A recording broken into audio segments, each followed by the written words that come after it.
বন্ধুরা, আপনাদের মধ্যে যারা মিড রেঞ্জ ক্যাটাগরির RTX 4060, 4060 Ti, 4070 অথবা RX 7600 XT বা এই ক্যাটাগরির কার্ড খুঁজছেন উইথ ভালো প্রাইসিং এ থেকে, আর সেটি যাতে আপনাকে এই যে কার্ডগুলোর কথা বললাম তার চেয়েও যাতে ভালো পারফরমেন্স দেয় এবং সেটা যাতে হয় নতুন, সেটি নিয়ে আজকে মূলত কথা বলবো। Hey what's up everybody, welcome back to the channel everyone. And আমি জানি আপনাদের মধ্যে অনেকেই আছেন যারা এনভিডিয়ার গ্রাফিক্স কার্ডকে বেশি প্রায়োরিটি দিয়ে থাকেন বা অনেকটা ভালোবেসে থাকেন because of their class and consistency and already যে তাদের গ্রোথ রেট সেটা সম্পর্কে তো আপনারা অবশ্যই জেনে নিয়েছেন। আর কয়েকদিন আগে জেনসেন হুয়াং তাদের জিটিসি কমপ্লিট করে দিয়েছে, যেখানে ব্ল্যাক ওয়েলের যে সকল ইন্ডাস্ট্রি গ্রেড জিপিইউ আসলো, এক কথায় সেগুলো ছিল স্ট্যানিশিং।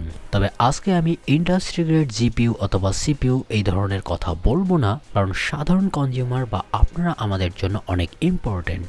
অ্যান্ড টু বি অনেস্ট, এই সিঙ্গেল বা পার্টিকুলার ভিডিওতে আমি ফেস ক্যাম ভিডিও নিয়ে আসি, but some reason and somehow সেটাকে ড্রপ করে দেওয়া হয়েছে। তবে হ্যাঁ, সামনের দিকে আপনারা অবশ্যই পাবেন। তো এখন যদি আমরা এনভিডিয়ার নতুন যে রুমারটা এসেছে সেটি নিয়ে কথা বলি, এনভিডিয়া কনজিউমার গ্রেডে যেটা করতে যাচ্ছে, অর্থাৎ তারা প্রিপেয়ারিং করছে কিছু RTX এর 40 সিরিজের নতুন কিছু variant like RTX 4070, RTX 4060 Ti and RTX 4060। তো আপনারা বলতে পারেন এখানে নতুন কি? নতুন এখানে আসতে পারে তাদের ডাই ভেরিয়েন্ট, অর্থাৎ ডাই সেকশনে তারা এবার একটু শ্রিক করতে যাচ্ছে বা একটু ভালো কিছু পুশ করতে যাচ্ছে, যেরকমটা এর আগেও আমরা দেখেছি টুরিং বেস আর্কিটেকচারে উইসিস 2000 সিরিজের যে সকল RTX কার্ড ছিল সেইগুলোর উপরেও। তো ডিরেক্টলি পয়েন্টে আসি যে এইসব গ্রাফিক্স কার্ড আসলে আমাদের সাধারণ যারা কনজিউমার, হ্যাঁ আপনাদের যাদের অলরেডি গ্রাফিক্স কার্ড আছে এই ধরনের ক্লাসের, আপনাদের বেশি ইফেক্ট পড়বে না। যারা নতুন গেমিং জিপিইউ পারচেস করার চিন্তা ভাবনা করছেন পার্টিকুলার এই কয়েকটা কার্ডের উপর, অবশ্যই আপনাকে অনেক ফায়দা দিতে পারে, কারণ এখানে জিপিইউ লেভেলে অর্থাৎ ডাই লেভেলে কিন্তু চেঞ্জ আসতে চলেছে। আমরা RTX 2060-র ক্ষেত্রেও দেখেছি, যেটা KO এডিশন আসলো, ইনডাইরেক্টলি সেটা RTX 2070 ডাই ছিল, যদিও সেখানে একটু কাট অফ করা হয়েছিল। তবে হ্যাঁ, পারফরমেন্স আমরা যদি প্রোডাক্টিভিটি বা গেমিংয়ের ক্ষেত্রে দেখতাম অনেকটাই কিন্তু বৃদ্ধি পেয়েছিল এবং সিমিলার প্রাইসে। আর এরকমটা এবার আসতে চলেছে, কারণ RTX 4070-র যেটা নর্মাল ভ্যারিয়েন্ট, আপনাকে এক্স্যাক্ট ডাইয়ের কথা বলছি, AD104-251 যে ডাইটি ছিল এটা কিন্তু মোটামুটি ক্যাপেবল, বাট পরবর্তী সময়ে যে সকল RTX 4070 হবে সেটি ডাই ব্যবহার করবে AD103-র। এটা ব্যবহার করা হয়েছিল আবার RTX 4080-র ক্ষেত্রে। তবে আপনারা বলতে পারেন যে আমরা যদি এই RTX 4070টা নেই, তো সেক্ষেত্রে কি আমরা 4080-এর মতো পারফরমেন্স পাবো? ওয়েল, তো এখানে ক্লিয়ারলি বলে দিই সেরকমটা পাবেন না, কারণ সেটার যদি ফুল ডাইয়ের নেম বলি ওটা ছিল AD103, ঠিক আছে, কিন্তু -300-A1। ইভেন আমরা যদি এখানে RTX 4080 সুপারের কথা বলি, তো এখানেও ব্যবহার করা হয়েছে AD103-400-A160। আর এই পার্টিকুলার AD103-র কিন্তু টপ এন্ড চিপস এটি, আর এক্ষেত্রে এখানে ব্যবহার হবে AD103-175, যেটা সাধারণ RTX 4070-র চেয়ে মাচ মোর বেটার হবে। আর যেহেতু তারা নতুন কার্ড নিয়ে আসবে, তো অবশ্যই এখানে ক্লকের মধ্যে, কোরের মধ্যে তো অবশ্যই এখানে ইনক্রিমেন্ট দেখতে পারেন। আর তার সাথেও যদি এক্সট্রা কিছু ফ্লেভার অ্যাড করে দেয়, লাইক সামান্য পরিমাণে একটু VRAM বেশি বা স্পিড বেশি, তো সেক্ষেত্রে আপনারা মোটামুটি একটা এক্সপিরিয়েন্স যোগ্য পারফরমেন্স পেতে পারেন এই জায়গা থেকে বা এরকম প্রাইসে থেকে।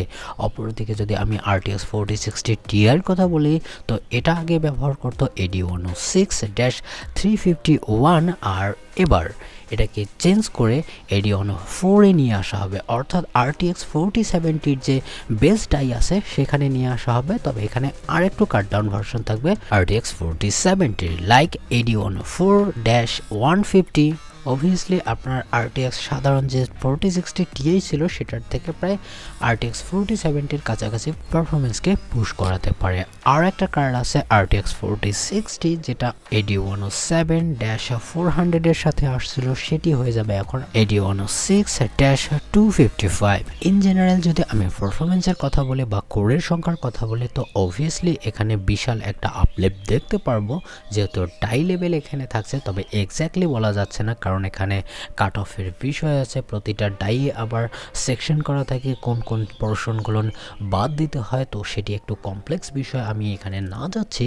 তবে প্রবাবলি এটা মোটামুটি ভালো একটা পারফরমেন্স আপনাকে ডেলিভার করতে পারে। আর এগুলোর প্রাইস কিন্তু আপনারা ভেবে নিন যে আগের যে সকল প্রাইস হয়েছিল RTX 4070 যেরকম হয়েছিল তার চেয়ে একটু অনেক সময় কমতেও পারে বা ওরকমও থাকতে পারে।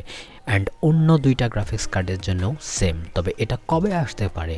মার্চের সেকেন্ড হাফে RTX 4070 নতুন সাজে আসতে পারে। আর এপ্রিল মাসের দিকে দেখা যাবে RTX 4060 Ti এবং 4060। টু বি এক্স্যাক্ট আমি ডিরেক্টলি বলতে পারছি না যে এই সময়ের মধ্যে আসবে, আর আসতেই হবে, কারণ এটা একটা ভালো সোর্স থেকে এসেছে, অর্থাৎ মেগাসাইজ জিপিইউ তারাই বিষয়টিকে ক্লেম করেছে। আর এটা আসতেও পারে কারণ এখানে এনভিডিয়া কিন্তু অনেক বড় মাপের খেলোয়াড় গ্রাফিক্স কার্ড মার্কেটে। অ্যান্ড একটু আগে প্রাইসের কথা কেন বললাম জানেন? যে এটার সিমিলার প্রাইসের সাথে আসতে পারে বা একটু কমেও, যেটা এখনই আমি বললাম যে তারা কত বড় মাপের খেলোয়াড় জিপিইউ মার্কেটে। তারা হ্যাঁ যদি চায় তারা industry grade men work station, data centre grade, বড় বড় এক্সেলারেশনের জন্য বা সুপার কম্পিউটিং এর জন্য যে সকল চিপস ডেভেলপ হয়ে থাকে সেগুলো বিক্রি করেও কিন্তু তাদের প্রাইস প্রায় 2 ট্রিলিয়ন পার করে দেওয়া সম্ভব, যা পরিস্থিতি বর্তমানে এআই মার্কেটে। তারপরেও তারা কনজিউমারকে ধরে রাখার জন্য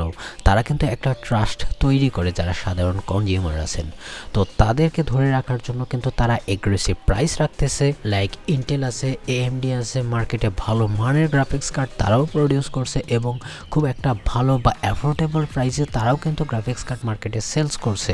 আর পারফরমেন্স নিয়েও বেশি একটা ইস্যু নেই। তারপরেও হ্যাঁ এনভিডিয়া অবশ্যই তাদেরকে ডমিনেট করবে এবং প্রাইস যদি তারা আর একটু কমায় বা যেরকমটা সিনারিও ক্রিয়েট করেছে, আপনারা বিষয়টা বোঝার চেষ্টা করুন। ফেস ক্যাম হলে আপনারা বডি ল্যাঙ্গুয়েজে বুঝে যেতেন আমি কি বলার চেষ্টা করছি।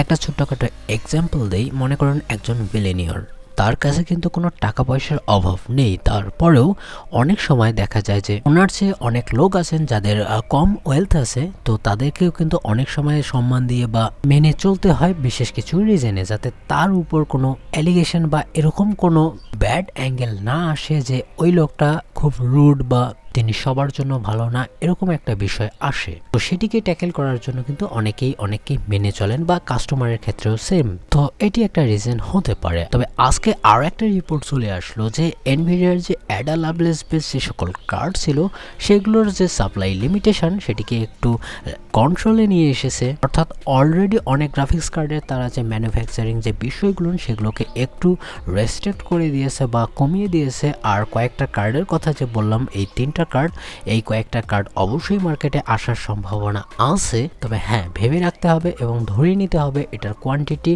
লিমিটেড মাত্রায় আসতে পারে। আর এর কারণও আছে, কারণ সামনের দিকেই নতুন সিরিজের অর্থাৎ RTX 50 ক্লাসের কার্ড মার্কেটে আসতে চলেছে, যেটা পরিচিত হবে ব্ল্যাকওয়েল আর্কিটেকচারের নামে। অবভিয়াসলি গেমিং লাইন আপই এটা হবে। আর সেটার যাতে রুম একটা ঠিক থাকে, অর্থাৎ তারা যে নেক্সট জেনারেশনের গ্রাফিক্স কার্ড মানুষের কাছে বিক্রি করবে সেটার রুম যাতে ফাঁকা থাকে অ্যান্ড লঞ্চের সাথে সাথেই যাতে মানুষ কিনতে পারে। আর এই খবরটাও কিন্তু একটা ট্রাস্টেড জায়গা থেকে এসেছে, হুইচ ইজ কোয়েজার জোন। এই হোপ যে ভিডিওটি আপনাকে ভালো লেগেছে, যদি লেগে থাকে অবশ্যই একটা লাইক করে দিবেন। আর যদি কিছু বলার থাকে বা আপনি চান যে কোন গ্রাফিক্স কার্ডটা আপনার জন্য সুইটেবল হবে, অবশ্যই কমেন্ট সেকশনে সেটা লিখতে পারেন। আর প্লিজ চ্যানেলটিকে সাবস্ক্রাইব করে দিবেন নেক্সট টাইম আর ইন্টারেস্টিং ভিডিওর জন্য। তো ভালো থাকবেন, সুস্থ থাকবেন, বাই বাই।